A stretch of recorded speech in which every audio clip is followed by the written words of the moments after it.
Welcome back to Sci-Fi Movie Hub. This prison is full of superhumans due to nuclear radiation syndrome. Some of the prisoners have the ability to control electricity, telekinesis, and emit laser beams from their eyes. The most famous prisoner has the ability to control the minds of others. The film begins in an underground parking lot where a group of superpower villains appear to be beating up their own friends. It turns out that the man is beaten for failing to kill their target named Payback. He could only kill Payback's daughter. Suddenly, Payback comes there and immediately shoots the villains, killing most of them. Since the two of them have bulletproof abilities, Payback is forced to fight them barehanded. He ends up killing the two with ease, leaving the beaten man alone. Apparently, Payback wants to kill the beaten man with his own hands to avenge his daughter's death. Shortly after the massacre, the police arrive at the scene and arrest Payback straight away.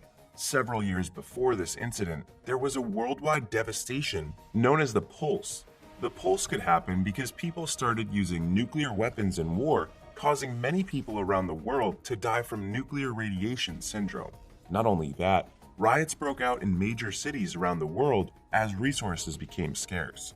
Some of the surviving humans have suffered from genetic mutations that cause them to obtain various kinds of superpowers. However, the superpower humans have caused various riots by using their abilities to obtain resources. To suppress the chaos, the US government has implemented the super law and set up a super prison, a facility designed to house supervillains. Since Payback is a vigilante and has killed more than 50 criminals, he will spend the rest of his life in the super prison. In a news story, it is revealed that the super prison is overseen by a man named Devlin. Devlin is interviewed by negative rumors surrounding him, ranging from his inhumane treatment of prisoners to detaining villains who only committed minor offenses. Enraged, Devlin denies all these rumors and admits that not a single prisoner has managed to escape during his work as an overseer.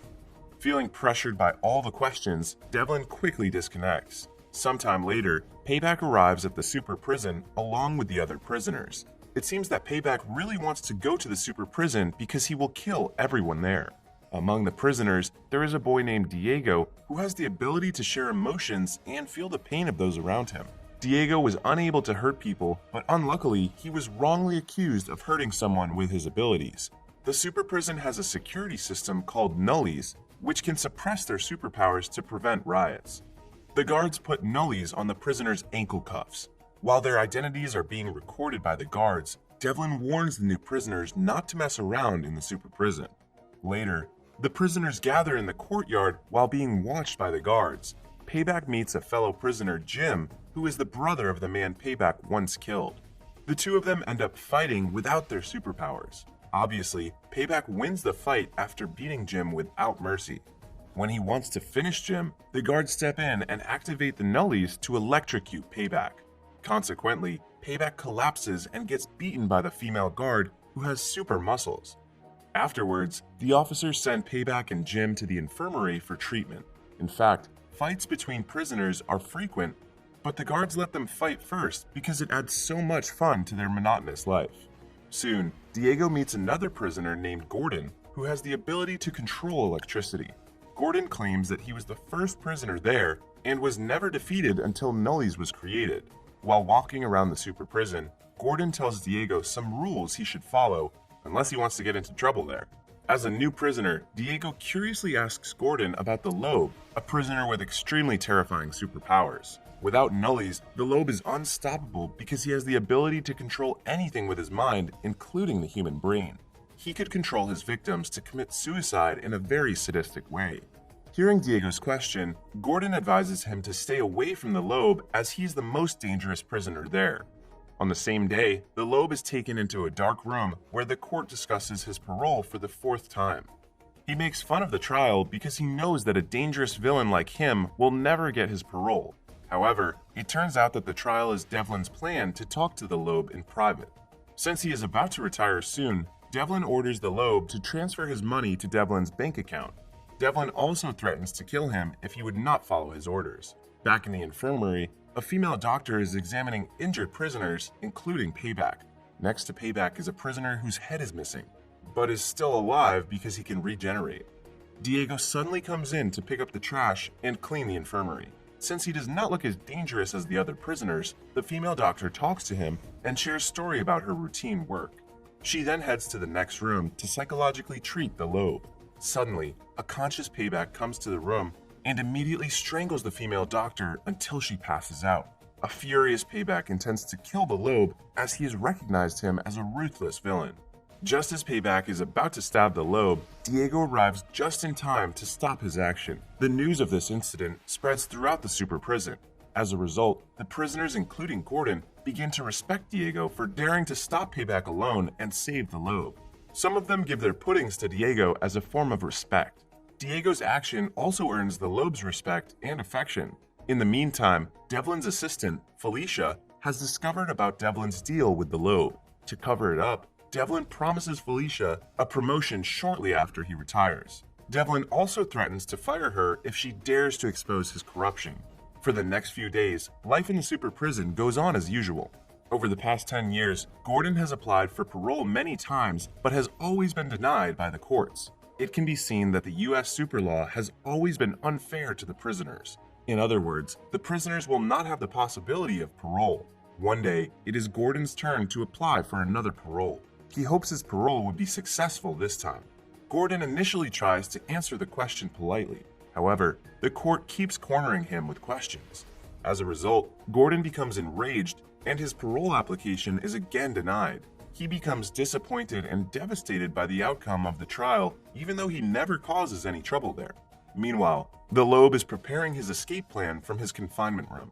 While Gordon and Diego are having lunch, the lobe's assistant gives Gordon an iron object. Apparently, the lobe intends to wreak havoc there and gives Gordon a chance for revenge. Seeing the opportunity, Gordon takes off his prison uniform and quickly uses the iron object to unlock his ankle cuffs. He then jumps onto the table and rips off the wire to recharge his body. With his superpowers regained, Gordon destroys the super prison's electrical system, causing all of the nullies to be disabled. Consequently, all prisoners begin to riot and they fight each other. At the same time, Devlin instructs Felicia to turn on the generator to restore the electrical system. After successfully turning on the generator, all prisoners are electrocuted by the nullies and sent back to their confinement room. On the other hand, Gordon arrives at the infirmary and looks at the free world. A female guard suddenly attacks him from behind.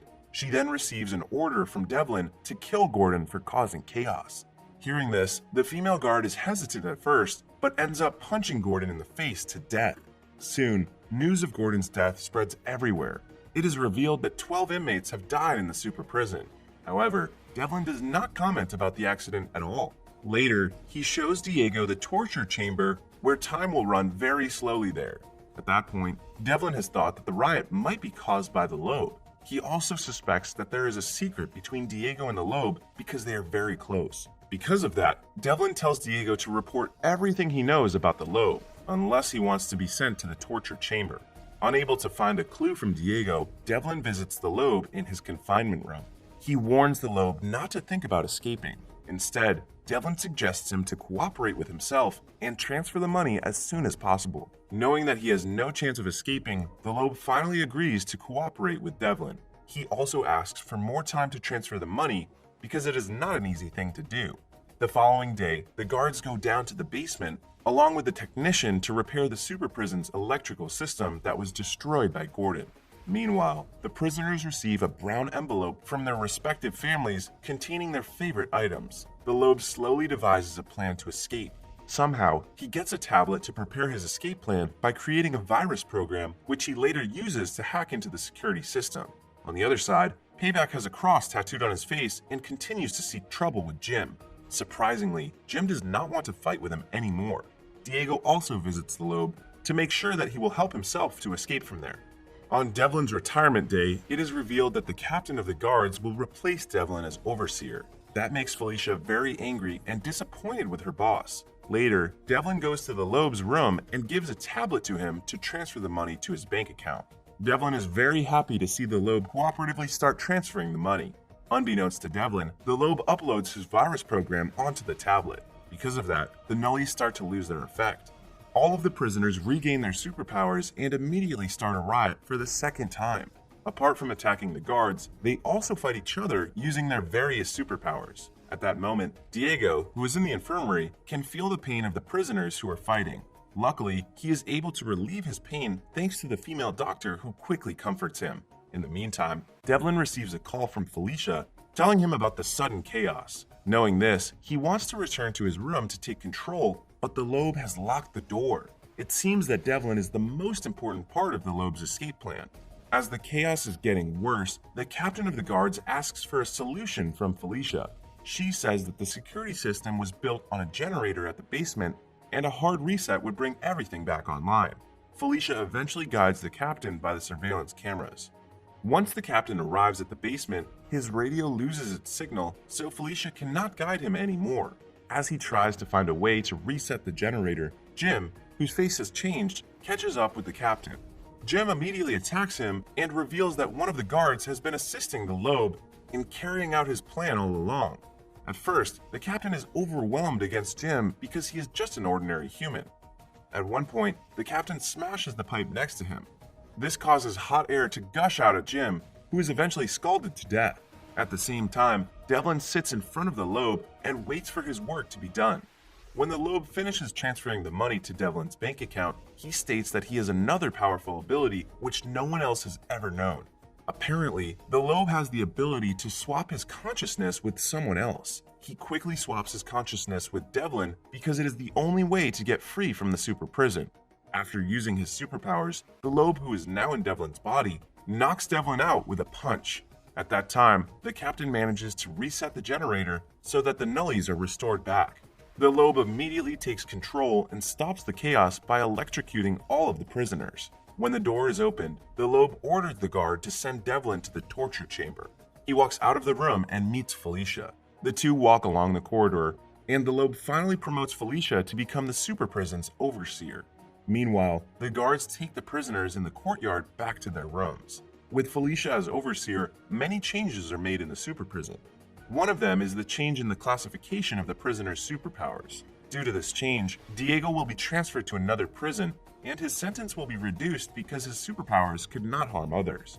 Before leaving, Diego comes to the infirmary room to say goodbye to the female doctor. He thanks the female doctor for taking care of him all this time. Not long after, Diego walks out of the super prison. The Lobe's assistant is also released from there. It turns out that the Lobe has told them both not to participate in the riots, as it is the only way to get a chance of parole. The film ends with the Lobe picking up his assistant and starting his new life with lots of money in his bank account. Subscribe and turn on notifications for more videos like this, and help the channel out. Thank you for watching.